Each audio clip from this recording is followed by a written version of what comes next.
आज के वीडियो में हम लोग पढ़ने वाले हैं उदाहरण नंबर 3। क्लास 9 का उदाहरण नंबर 3 है।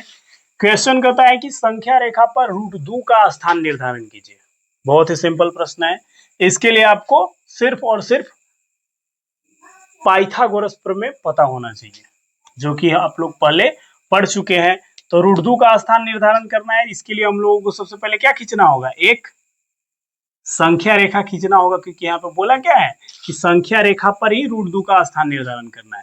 तो बीच में क्या होता है? यहाँ पे 0 और इधर 1 2 3 4 समान दूरी पर ये क्या होते जाएगा?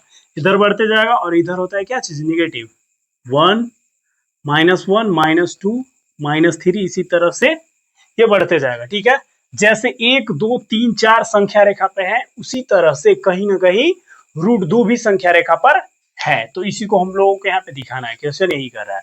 और उदाहरण नंबर 4 में बोला है कि √3 को संख्या रेखा पर दिखाना है। तो अगर आप √2 को संख्या रेखा पर दिखा लेते हैं, तो इसी तरह से आप √3 √4 √5 सभी को संख्या रेखा पे आराम से दिखा सकते हैं।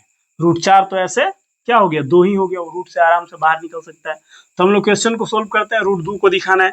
तो √2 को दिखाने के लिए कुछ नहीं करना हम लोगों को, सिंपल यहां से यहां कितना दिया है? 1 यूनिट दिया गया है। इतना ही लंबाई हम लोगों को इसी संख्या रेखा पर ऊपर की ओर ऐसे खींच लेना है, नाप कर। यहां से आप यहां तक स्केल से आप नाप लेंगे 1 यूनिट, और इतना ही लंबाई जस्ट आपको ऊपर ऐसे खींच देना है 90 डिग्री पर। तो यहाँ पे क्या बन जाएगा? 90 डिग्री बन जाएगा। अब ये वाला जो डिस्टेंस होगा, ये दूरी, ये कितना होगा? √2 होगा, क्योंकि ये कितना है? 1 है, और ये भी कितना है? 1 यूनिट है। तो पाइथागोरस प्रमेय क्या कहता है कि कर्ण, थोड़ा सा बड़ा लिखते हैं। एक बच्चा कमेंट किया था कि थोड़ा बड़ा बड़ा लिखना शुरू करें। ठीक है, तो आपको दिखने में परेशानी नहीं होना चाहिए। ये यहाँ पे हम लोग लिखते हैं कर्ण का स्क्वायर बराबर क्या होता है? लंब का स्क्वायर प्लस आधार का स्क्वायर। ये होता है पाइथागोरस प्रमेय। बस इसी को इस पे आपको लागू करना है। आप √2 आराम से फाइंड कर लेंगे। ठीक है, ये हमारा क्या हो गया? 90 डिग्री यहाँ पे, और 90 डिग्री के सामने वाला क्या होता है? कर्ण होता है। ठीक है, आप इसको डिनोट कर सकते हैं ऐसे, ए, ये हो गया बी, और ये हो गया सी। तो हमको क्या फाइंड करना है? ए बी फाइंड करना है। हमको बीसी पता है कितना है? 1। एसी भी पता है 1। और ये क्या है? ए बी हमको पता करना है। ए बी क्या हमारा? कर्ण है। तो ए बी यहीं पे आप रख सकते हैं इसको। कर्ण की जगह पे क्या चीज है? A B. ए बी लिख लेते हैं, ए बी का स्क्वायर बराबर लंब क्या है हमारा? एसी है, एसी का स्क्वायर प्लस आधार क्या है? बीसी। तो ये हो गया बीसी का स्क्वायर। इतना आपको समझाने के लिए, जो नए बच्चे हैं जिनको ये समझ में नहीं आ रहा होगा, उनके लिए डिटेल है। नहीं तो आप आराम से ये 1 का स्क्वायर करेंगे तो कितना आएगा? 1 1 ही आएगा, और 1 1 को जोड़ेंगे तो 2। ये कितना हो जाएगा? √2 हो जाएगा। और √2 को आप ऐसे 1.5 सुइया के माध्यम से यहाँ पे ऐसे ड्रॉप करेंगे, या फिर इसको स्केल पे ले लेंगे नाप करके कितना डिस्टेंस है, और इसी डिस्टेंस को यहाँ पे पुट करेंगे इस लाइन पे। तो जहां पर भी आएगा ये दूरी, वहीं पे क्या होगा? √2 आएगा। देखेंगे हम लोग यहाँ पे सोल्व करके। ए बी हमारे पास क्या है? कुछ भी नहीं दिया गया है, तो ए बी का स्क्वायर ये ऐसे ही रहेगा। एसी कितना दिया गया है? 1। तो हम यहाँ पे कर लेंगे 1 का स्क्वायर प्लस बीसी। बीसी कितना है? 0 से 1, यानी कि 1 का स्क्वायर। ठीक है, ए बी का स्क्वायर बराबर 1 का स्क्वायर कितना होता है? 1 होता है।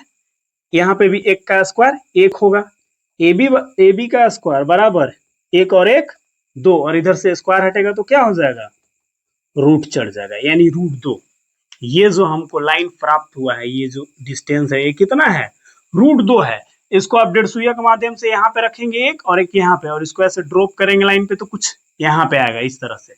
तो ये जो पॉइंट हम लोग फाइंड किए, ये जो दूरी यहाँ 0 से यहाँ तक का है, ये क्या है? हमारा √2 का स्थान है। किसका है? √2 का। यहाँ पे क्या है? √2 है। इसी तरह अगर आपको बोले √3 फाइंड करने के लिए, तो आपको कुछ भी नहीं करना है। यहाँ पे 1 यूनिट और ऐसे क्या कर लेना है? ले लेना है। जैसे आप देखें यहाँ पे √2 हम लोग क्या कर लिए? फाइंड कर लिए। तो इस तरह का हम एक त्रिभुज बनाएंगे, जिसका आधार जो होगा वो कितना होगा? √2 लंबाई का होगा। ये तो लंबाई हम लोग √2 फाइंड कर लिए यहाँ पे। तो ये डिस्टेंस हम मान लेते हैं कितना है? √2 है। और ऊपर में हम खड़ा करेंगे 1 यूनिट। कितना? 1 यूनिट। इसकी लंबाई कितनी है? 1। कितना है? 1। तो अब जो हमको ये वाला डिस्टेंस फाइंड हम लोग करेंगे, इसको प्राप्त करेंगे, ये क्या होगा, √3 के बराबर होगा। क्यों? क्योंकि ये क्या है, कर्ण है। इसको भी आप ले लीजिए ऐसे ए बी सी। तो अब यहाँ पे जो ए बी होगा वो क्या होगा, ए बी का स्क्वायर बराबर ये हो जाएगा बी सी का स्क्वायर प्लस ए सी का स्क्वायर। और बी सी कितना है, बी सी एक का स्क्वायर 1 प्लस ए सी कितना है, √2। √2 का स्क्वायर करेंगे तो कितना आता है, 2 आता है। √2 का आप स्क्वायर करेंगे तो √2 गुना √2 तो बराबर क्या होता है, 2। रूट हट जाता है तो यहाँ पे 2 आ गया, बराबर क्या है, ए बी का स्क्वायर। फाइनल क्या आ जा रहा है, ए बी बराबर, इधर से स्क्वायर हटेगा, रूट चढ़ेगा, 2 और 1 3। तो ये वाला जो दूरी आप प्राप्त करेंगे वो क्या प्राप्त करेंगे, √3 प्राप्त करेंगे। और इसी को आप नाप करके संख्या रेखा पर यहाँ पे 0 से जो भी डिस्टेंस आएगा वो क्या होगा